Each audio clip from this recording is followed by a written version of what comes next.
नंतर नंदीची व्यवस्था झाली. आपल्या सगळ्यांना कल्पना असावी की नंदी हा कामधेनूचा पुत्र, नंदिनीचा भाऊ. कुठेतरी फोटोमध्ये महादेवाच्या पिंडीवर दूध सोडणारी गायचा चित्र आहे आणि तोंड मात्र मुलीचं आहे, असं कुठेतरी तुम्ही पाहिलं असेल. तिला नंदिनी असं म्हणतात. आपल्या भावावर रुष्ट झालेल्या, सृष्टीमध्ये अनेक वेळाला अनेक लोकांना त्रास देणाऱ्या, मग ते देव असू दे, दानव असू देत की मानव असू देत, त्यांना शिक्षा करणारा देव म्हणजे महादेव. महादेवाचा एक अवतार असं सांगितला जातो की उत्पत्ती, स्थिती आणि लय. महादेव आपल्यामधल्या दुर्गुणांचा लय करतो. महादेव आपण आयुष्यभर काही पाप केला असेल तर त्या पापाचाही लय करतो. म्हणून तर आपल्याला स्मशानात जाताना पहिल्यांदा महादेवाच्या देवळाकडून चला द्यायचं म्हणतात. अगदी काही नाही झालं तर मेलेल्या माणसाला भस्म लावा असं सांगतात.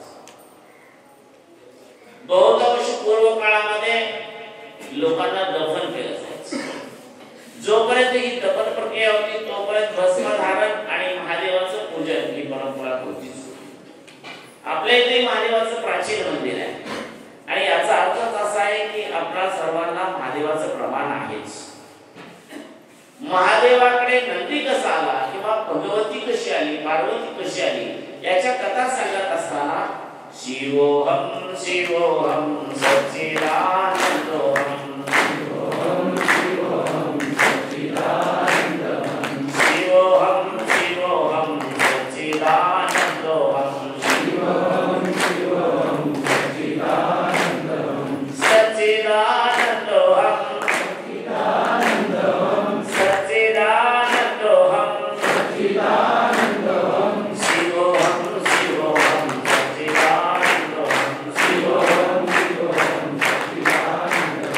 भगवंताचं एकच चिंतन होतं. जडली समाधी विठला प्रपंच तुटली उपाधी. आता उपाधी तुटायची म्हणजे मेल्याशिवाय काय जाणार नाही अशी आपली धारणा झालेली आहे. याचं कारण असं की मरेपर्यंत आपण त्या संसारातच गुंतून राहिलेलो आहे. परमार्थिक जीवन आपण विसरलेलो आहोत. पण जे लोक परमार्थिक जीवन जगतात, आमच्या संस्कृतीमध्ये 4 आश्रम सांगितले: ब्रह्मचर्य, गृहस्थ, वानप्रस्थ आणि संन्यास. पण आता संन्यास आणि वानप्रस्थ कोण आहे का? नाही. स्मशानात नेल्यावर पुरताना किंवा जाताना त्याच्या चाव्या काढून घ्याव्या लागतात अशी परिस्थिती आहे. सगळे सासू लोक सुद्धा सून आली तरी तिला तेलाचा डबा दाखवतील, जिरं मोहरी दाखवणार नाही अशी परिस्थिती. मग आपण कसे गृहस्थाश्रमातून वानप्रस्थ आणि संन्यास्त होणार आहोत? खऱ्या अर्थाने आपल्याला वानप्रस्थ तेव्हा व्हायला पाहिजे जेव्हा तुमच्या वयाची 35 पूर्ण झालेली आहे. अहो महाराज अजून 41 झालं तरी गृहस्थाश्रमातच प्रवेश केलेला नाही. तुम्ही काय सांगायला 35 मध्ये? 36 जे आहे 16व वर्ष धोक्याचं आणि 36व वर्ष टेकाचं, म्हणजे उंचावर जायचं. पण आता टेकावरच धोका स्वीकारायची वेळ आली. बहुतेक आताची मुलं जी आहेत ती 40च्या पुढेच त्यांची लग्न होताना दिसतात. का? तर असला नवरा नको ग बाई. फार बिकट अवस्था आहे. आता कदाचित मुलीच्या जरी मनात असलं तरी मुलीच्या आईच्या मनात नसते. तू नोकरी असून काय करायचं? त्याला थोडी जमीन पाहिजे, त्याला घर पाहिजे आणि गावात नुसतं घर असून काय करायचं? मुंबईत खोली पाहिजे. आता एका खोलीत ह्याने कुठं घर राहावं? मुळातच आपण 84 साली स्वर्गीय इंदिरा गांधींच्या आदेशाप्रमाणे निर्णय घेतला, हम दो हमारे दो. नंतर पुन्हा दुसरे गांधी आले आणि त्याने आपल्याला सांगितलं, हम दो हमारी या हमारा एक. आपण ती एकावरच होता. काही दिवसानंतर भावकीची एक अशी परिस्थिती आपली होईल की काय सांगता येत नाही. इतके लेवल परत चालू. अरे सरकार आमचं मत द्यायची आणि त्याच लोकांनी आमच्या बरोबर बसून आम्हाला संपवत चालले. अखंड तमाम हिंदू लोकांचा व्यवसाय केला जात आहे आणि तरी पण दर 5 वर्षांनी त्यांच्यावरच आपण शिक्का उठवत चाललेलो बटन दाबत चाललेलो. वास्तविक पाहता आंबेडकरांचा हेतू होता जनतेने जनतेसाठी केलेलं राज्य हे जनराज्य असलं पाहिजे. लोकांनी लोकांसाठी केलेली शाही म्हणजे लोकशाही. पण तसं काय दिसतं का? आपल्याला लोकशाही सारखं काही चित्र दिसत नाही.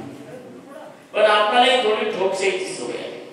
हुमायून, अकबर, बाबर हे आले, त्यांनी काय केलं की जी सरकार बनत आपण 1100 वर्षपर्यंत यवनाच्या आज्ञेत राहायची सवय लागल्यामुळे 70-72 वर्ष झाली तरी आपल्याला आपलं काही मत आहे हे विसरूनच आपण गेलेलो. कोणीही ग्रामपंचायतीत येणाऱ्या माणसाला सुद्धा म्हणत नाही की बाबा आमच्या गल्लीत पाणी नाही आहे हे तू बघायचंय. तसं होत नाही. उलट आपण अर्ज करतो, काम करायचं आहे, ग्रामपंचायतीचे सदस्य आहे, पण आमचा अर्ज मंत्र्याला जातो, आमच्या गावात पाणी नाही त्याची व्यवस्था होता. वास्तविक बात आहे मग ग्रामपंचायतीत त्याला निवडून कशासाठी दिला? गावाचं काम गावकऱ्यांनीच केलं पाहिजे, म्हणजे गावातल्या सदस्यांनी केलं पाहिजे. पण आजपर्यंत आपल्याला असा अनुभव कधीच येत नाही, मंत्र्यालाच डायरेक्ट भेटायचं, त्याच वेळेला आपलं काम होत आहे असं चित्र आहे. तीच परिस्थिती तालुक्याची आहे. तालुक्याच्या काय समस्या असतील ते पंचायत समिती सदस्याचं काम, जिल्ह्यात काय समस्या असतील ते जिल्हा परिषद सदस्याचं काम आहे. पण आता अशी परिस्थिती आपण पाहतो, मोदीने आदेश द्यायचा आणि गावोगावी घर घर हर हर मोदी घर घर मोदी अशी परिस्थिती आपली. त्यांनी तिथं सांगायचं तुम्हाला काय पाहिजे त्याचा विचार मोदींनी करायचा आणि मग त्यांनी खरी पाठवायचं, हो हे चांगलं केलं. वास्तविक आता ही जनधन योजना तेव्हाच व्हायला पाहिजे होती जेव्हा आमदार खासदारांना काहीतरी पेन्शन ठरलं, त्यांचा प्रवास खर्च ठरला. आता तुमच्या बायकांना फुकट दिलं की आपण फार चांगली सोय, अरे आमच्याच पैशातून ते आम्हाला देणार आहे, हे काही वेगळं करत नाही. फक्त आमच्या पैशात ते विमानातून फिरत होते, ते रेल्वेने फुकट फिरत होते, आता फक्त आपल्या बायकांना फिरत आहे, तेवढाच फरक पडलेला आहे, बाकीचं काही झालेलं नाहीये. पण तरी सुद्धा आपल्याला एवढं कौतुक वाटतं की रस्ता आपल्यासाठी त्यांनी करत नाही, त्यांची करण्याची जबाबदारी आहे. पण दुर्दैवाने नोकर झाले मालक आणि मालक झाले दिसतो. त्यावेळेला भगवान विष्णू तिथं होते, ते विष्णूचा हात हल्ला आणि ते सुदर्शन चक्र वर जे सिंह कापणारं चक्र होतं ते मांडीच्या मध्ये गेलं आणि अंड चिरला गेलं. अंडाला जखम झाली, मस्तकावर त्रिशूलाचा बाण लागला गेला, मोठं टेंगूळ आलं, त्यामुळे तो जरासा मूर्छित झाला. पुन्हा सावध आल्यानंतर भगवान शंकराला माहित होतं याला युद्धाने काय उपयोग नाही, युद्ध हवा की बुद्ध हवा. त्याने बुद्धीचा वापर केला आणि त्याने सांगितलं की अरे बाबा किती शूर पराक्रमी वीर आहेस, मला खूप आनंद झाला आणि माझी एक इच्छा आहे की तू माझी मदत करावीस. मला काहीतरी मागतायत म्हटल्यावर त्याला पण जरा गर्व झाला आणि मग तो म्हणाला ठीक आहे सांगा काय पाहिजे तुम्हाला. असं काही नाहीये, तुलाच काय पाहिजे ते सांग, तू असं कोणाला अजिबात जमणार नाही, काय ऐकणार नाही, तुम्हाला काय गरज आहे ते सांगा. अरे बाबा म्हणजे माझा वय होत आलेला आहे आणि मला एक बघ सगळ्यांकडे आता गणपती बघितलास तरी त्याच्याकडे मंदिर आहे, स्वामी बघितलास त्याच्याकडे मोर आहे, विष्णू सगळ्या देवाकडे काहीतरी गरुड वगैरे सगळ्याकडे आहे, माझ्याकडेच काही नाही आहे. तेव्हा माझं वाहन तू व्हावंच माझी इच्छा आहे. मला वाटतं मोठेपणा बरोबर आपल्या क्षत्रिय समाजाचं असंच झालंय. प्रत्येक आहे तुम्ही फार श्रेष्ठ, वैश्यापेक्षा श्रेष्ठ, शूद्रापेक्षा श्रेष्ठ, आमच्या ब्राह्मणापेक्षा पण तुम्ही श्रेष्ठ असं म्हणत म्हणत म्हणत तुम्हाला तसंच ठेवलं आणि आता मला काहीतरी द्या म्हणायची वेळ आपल्यावर आलेली आहे. तसं नंदीची परिस्थिती झाली आणि नंदीने आता काय करावं हे काय म्हणा कुठं जायचं तुझा त्रिलोक्यात घेऊन जाईल तुम्हाला कसं माझ्या पाठीवर. ते म्हणले काय कायम पाठीवर बसणार नाही पण येत ना की मी जेव्हा म्हणे तेव्हा तू करणार. ठीक आहे म्हणे पण मी तुमच्या समोरच बसणार की गरुड हनुमान विष्णू सगळे बाजूला काय म्हणून कासव सुद्धा नंदीच्या पाठीमागे बसवावं. कासव हा विष्णू चालवणार ते पाठीमागे बसव, नंदी पहिल्या पुढे आहे. ठीक आहे म्हणजे अशा या नंदी देवाची आज आपण या ठिकाणी नूतन मूर्तीची प्रतिष्ठा. अंगाच्या अंगाई अंबा असं आपल्या गावाचं नाव सुद्धा ईश्वराच्या अर्धांगातून आंबा निर्माण झाला म्हणून सांब आंबया सहितच सांबा असं सांब सदाशिव असल्याचं आंबे सहित नव्हतो. ती अंबा दुर्गा पार्वती, तिचंच नाव काली, तिचंच नाव सरस्वती, तिचंच नाव महालक्ष्मी, महाकाली, महालक्ष्मी, महासरस्वती ही आदिमाया स्वरूपात. आणि मग आम्हाला आवडणारी महाकाली म्हणजे त्या कालीचं काय दोन काली आहेत. एक अशी महाकाली, महालक्ष्मी, महासरस्वती ती शुद्ध पवित्र, त्याला प्रसन्न करणारी, किंवा ज्याला आपण हवीरभाग म्हणतो, किंवा आमच्या मोदी साहेबांनी सगळ्या जगाला सांगितलं की तृणधान्य, भरणधान्य ते ज्यांना आवडतात ती एक. आणि दुसरी एक महालक्ष्मी किंवा महाकाली तिला म्हटलं जातं. ती कालिका म्हणजे काय तर रक्तबीजाचा वध करत असताना त्याच्यावर शस्त्र सोडली, त्याच्या रक्तापासून तसेच हजारो सैनिक तयार व्हायचे. अशा वेळेला ते रक्त खाली पडू द्यायचं नाही, ही काळजी घ्यायला पाहिजे. म्हणून त्याला सांगितलं आणि जिने जीभ बाहेर काढली आणि आपल्या जिभेवरती ते सर्व ग्रहण केलं ते. म्हणून या कालिकेला, या काली मातेला रोटीलाचा नैवेद्य वगैरे, मांस नैवेद्य वगैरे असं काही केलं जातं. परंतु ही शुद्ध शाकाहारी देवी आपल्याला असल्यामुळे आपण बाहेरून देवी करतो, आतमध्ये करत नाहीये. तिकडे पण तो विधी ठेवलेला आहे. तुमच्या होळीचा वगैरे कार्यक्रम असतो त्या ठिकाणी खूप सुंदर, म्हणजे आपल्या पद्धतीने हे सत्काळ म्हणजे नेमकं काय आहे, संतकाळ आहेत काय ते आम्हाला काय माहित नाही. एवढं सांगितलं स्वामी म्हटले. पण एक गोष्ट खरी आहे की ह्यांच्या जे पूर्वी दर्पण वगैरे असायचं, त्यांच्याकडे शब्द दैवत होतं असं म्हटलं जायचं. आणि मग अजून धारेश्वर मठाचा आणि तुमचा संबंध सिद्ध होतो. कारण धारेश्वर एक अशी आख्या आहे की इथे जे शब्दपाल होते ते मूळ माहेश्वरच होते, जंगमच. आणि त्या जन्मांना यवन कालामध्ये कत्तल करण्यात, ठार करण्यात. अशा वेळेला त्यांच्या जे गर्भवती स्त्रिया होत्या त्यांना सोडून द्या. मग त्या तिकडून म्हणजे धारेश्वर पासून आता पहिल्यानंतर धरण जे पाणी आहे त्या पाण्यात आले, काही नदीतून अलीकडे आले, मोहरापर्यंत गेले, समुद्रापर्यंत गेले असे आख्या सांगितले जाते.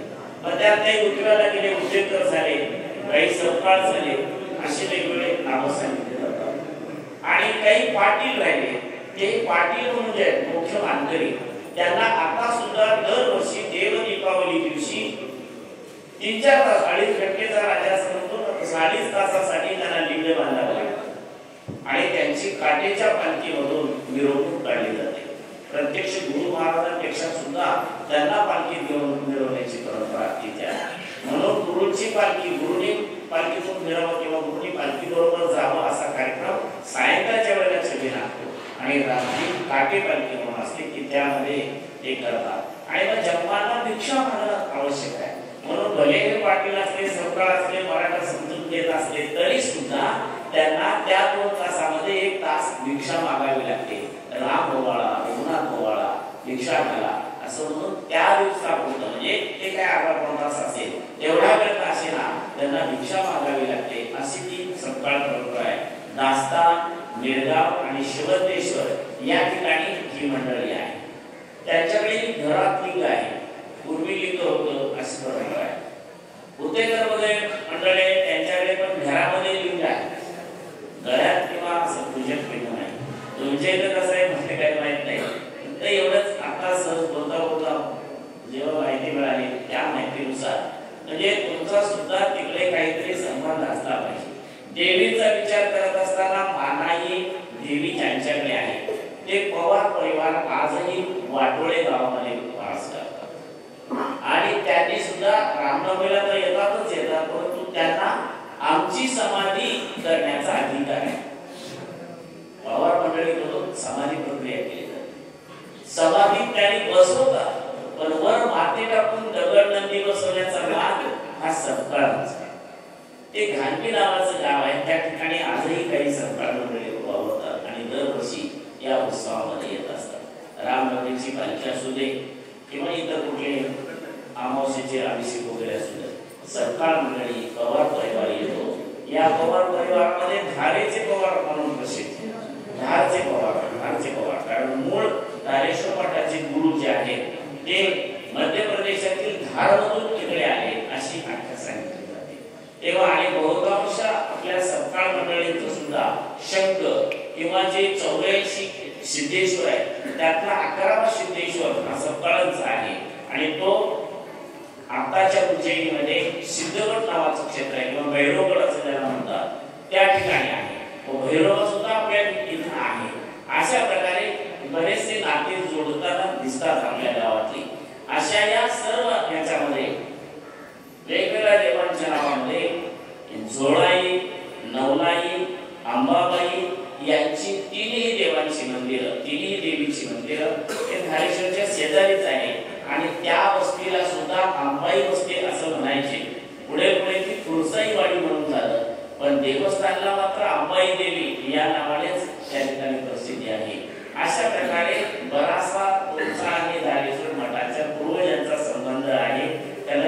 त्यातूनच हा संबंध आपला इथे जोडलेला सहज जातात. पण आता जवळच आलेला आहे कुंभमेळा. त्या कुंभमेळ्यामध्ये जर आपल्याला शक्य असेल तर एखाद्या साधू संत महात्म्याबरोबर सानिध्यात राहा. तेव्हा तुमच्या लक्षात येईल आमचे ड्रायव्हर रमेश पुजारी नावाचे, त्यांचा संपर्क घ्या आमच्या ड्रायव्हर कडून आणि त्यांच्याशी बोलला तरी तुमच्या लक्षात येईल. आम्ही जाताना 35 होतो, येताना 27च पडत आलो. म्हणजे ते महात्मे तिथेच देवाला नमस्कार फक्त केला आणि त्या त्र्यंबकेश्वर पिंडी जवळच लीन झाले. माणसं गेली, महाराज लोक गेले, साधू संन्यासी गेले, हा भाग तर दुर्मिळ आहे. परंतु एक पुत्र आलं त्या पुत्राला रोजगार वगैरे खूप प्रयत्न केला तरी ते ऐकत नव्हतं आणि ते पुत्र मंदिरातही जात नव्हतं, ह्याच्या गाभाऱ्यातच होतं.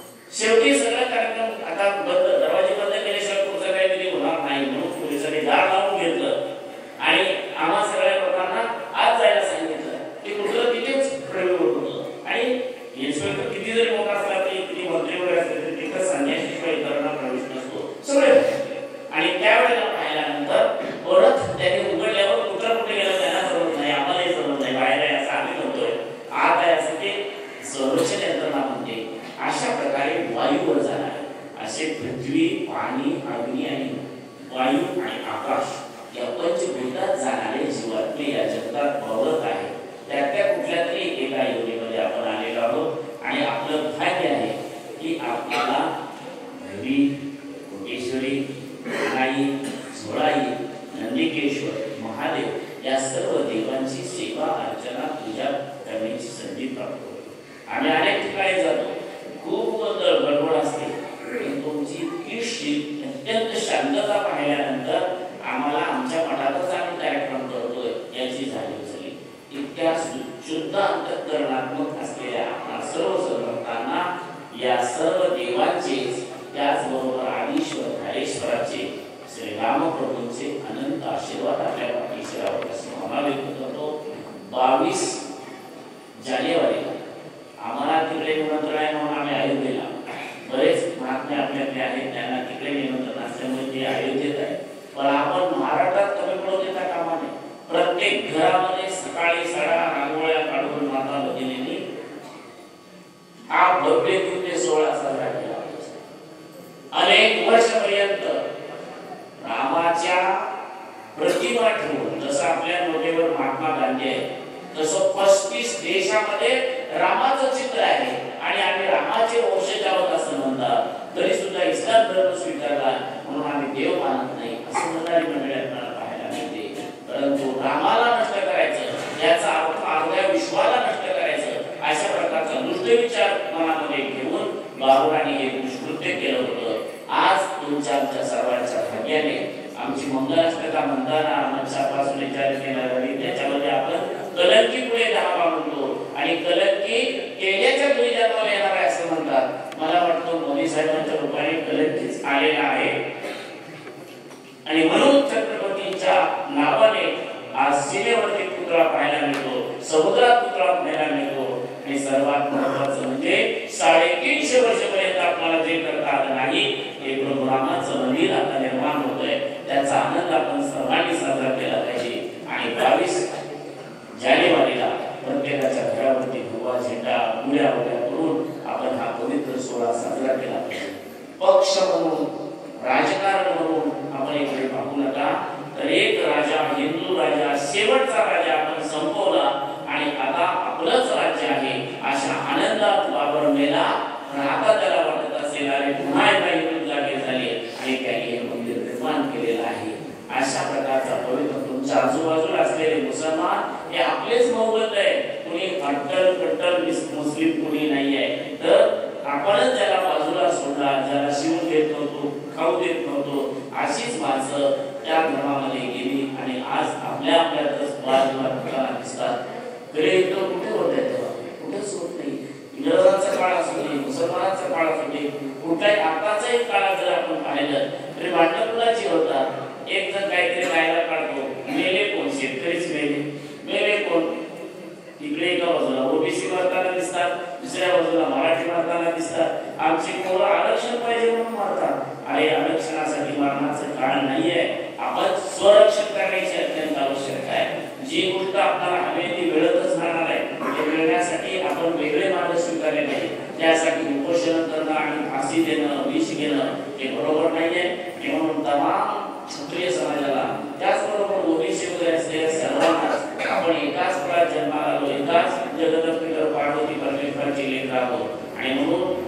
केवळ वादविवाद न करता जी गोष्ट संविधानात बसली आहे, जी गोष्ट आपल्या सर्वांना धर्माने दिलेली आहे, जी गोष्ट आपल्या धर्माने प्राप्त होणार आहे ती आपण करून देण्याचा प्रयत्न केला पाहिजे. सामाजिक एकता, धार्मिक आनंद यामध्ये आपण आपलं जीवन प्रफुल्लित करण्याचा प्रयत्न केला पाहिजे. आणि तशा प्रकारची शक्ती सन्मती दयाळू पार्वती परमेश्वर सद्गुरु धारेश्वर तथा हरी कोटेश्वरी मानाई जोडाईने आपल्या सर्वांस द्यावी अशा प्रकारचा अभिषेक चिंतन करून हे वाक्पुष्प श्रीचरणी समर्पित करतो.